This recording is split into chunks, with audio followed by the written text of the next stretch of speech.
Olá pessoal, eu queria falar com vocês não apenas como deputado estadual Zé Neto, o líder do governo na Assembleia Legislativa, mas queria falar como cidadão, como advogado que sou, sobre essa ocorrência que se deu aí essa semana com uma operação da Polícia Federal que foi na Casa Civil, que foi na casa do ex-governador Jacques Wagner, que foi ainda em alguns lugares.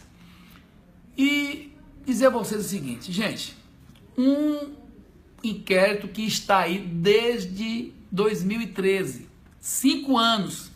Lembrem que em tese o inquérito vai durar 30 dias e pode se estender mais 5 anos.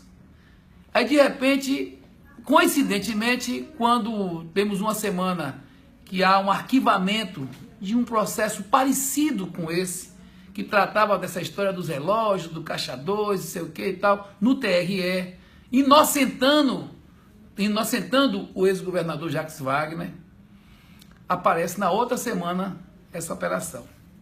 Inclusive lembrar que agora, nos últimos dias, ele tem sido muito lembrado para substituir o presidente Lula, que eu acho que vai ser o nosso candidato, deve ser o nosso candidato, em caso dele não poder fazer a disputa presidencial a nível federal.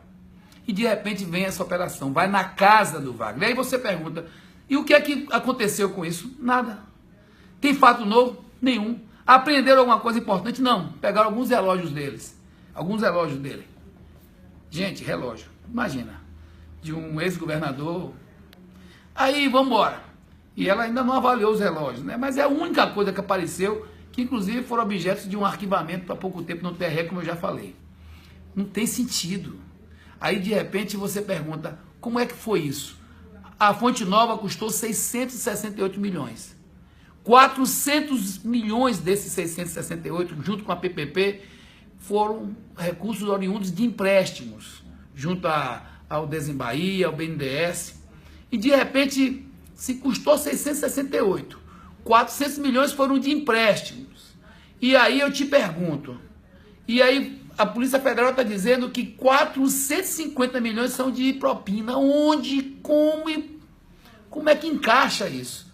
E lembrando que a Fonte Nova tem o assento mais barato do Brasil, proporcionalmente a todas esses estádios, essas arenas que foram construídas.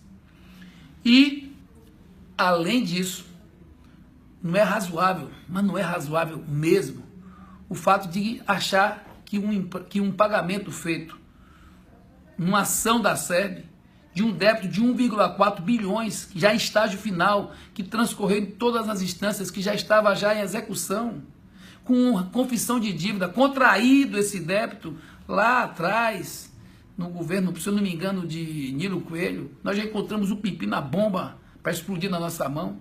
Aí se faz um acordo para pagar 290 milhões de um débito de 1,4 bilhões em 100 vezes. Esse acordo foi desfavorável ao Estado? Claro que não. Favorável ao Estado. E que já foi feito depois da inauguração da Fonte Nova, lá adiante. Gente, essas coisas precisam ser esclarecidas.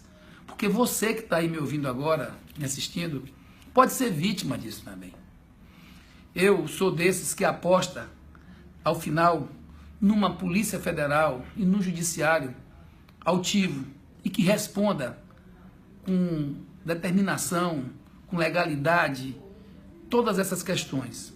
Eu prefiro acreditar nisso e vou lutar por isso. Aliás, nós do PT, quando chegamos no governo, a Polícia Federal era uma polícia muito mais acanhada e era uma polícia que tinha muita ingerência de interesses políticos. E nós construímos uma polícia de Estado, uma polícia maior, uma polícia com essa instituição mais respeitada, como é hoje. O Judiciário, trabalhamos, depois do golpe militar, principalmente nos governos Lula e Dilma, para fortalecer e dar a grandeza que hoje tem. O Procurador-Geral da República era o advogado do Fernando Henrique e dos outros presidentes. Conosco passou a ter independência. Então nós temos autoridade para falar sobre o que queremos para o Brasil e para as nossas instituições. Quero aqui, mais uma vez, me solidarizar com o nosso ex-governador Jacques Wagner, e ele foi muito feliz quando disse, estamos mais fortes, porque essas situações que acontecem por coincidência, no momento que ele é lembrado para substituir o Lula, caso o Lula não seja candidato, que acontecem em situações que se dão no momento que o TRE reconhece que aquela ação anterior não tinha nenhum nexo, não tinha nenhuma prova material, tudo isso não acontece por acaso. Acontece porque só jogam pedras em árvores que dão frutos. E os nossos frutos, podem ter certeza, é a luta pela dignidade e pela inclusão e pela felicidade do povo brasileiro. Vamos juntos seguir em frente. E você, cidadão, que nesse momento a senhora e o senhor reflitam sobre as coisas que eu coloquei aqui, que vale a pena olhar esse momento não com ódio, nem com visão apenas partidária, mas com estatura de um Brasil que queremos maior, mais livre e mais soberano.